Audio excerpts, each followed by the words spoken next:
ঐতিহাসিক লর্ডসে আগামীকাল বাংলাদেশ সময় বেলা ৩:৩০ শুরু হচ্ছে আইসিসি টেস্ট চ্যাম্পিয়নশিপের তৃতীয় চক্রের ফাইনাল ম্যাচ।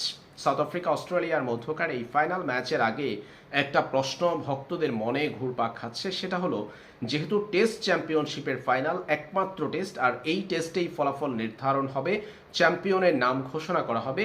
যদি এই টেস্ট ম্যাচ পরিত্যক্ত হয়, টাই হয় কিংবা ড্র হয়, সেই ক্ষেত্রে চ্যাম্পিয়ন হবে কে, জয়ী দল হবে কারা? আইসিসি সুস্পষ্টভাবে জানিয়েছে অস্ট্রেলিয়া ও সাউথ আফ্রিকার মধ্যকার টেস্ট চ্যাম্পিয়নশিপের এই ফাইনাল ম্যাচটি যদি টাই, ড্র কিংবা বৃষ্টির কারণে পরিত্যক্ত হয়, সেই ক্ষেত্রে যৌথভাবে দুই দলকেই ঘোষণা করা হবে চ্যাম্পিয়ন। এর আগের দুই টেস্ট চক্রেও ঠিক একই নিয়ম ছিল, তবে এবার একদিন অতিরিক্ত রিজার্ভ ডে রেখেছে আইসিসি। 11 জুন থেকে শুরু হয়ে 16 জুন পর্যন্ত থাকবে এই টেস্টের সময়কাল।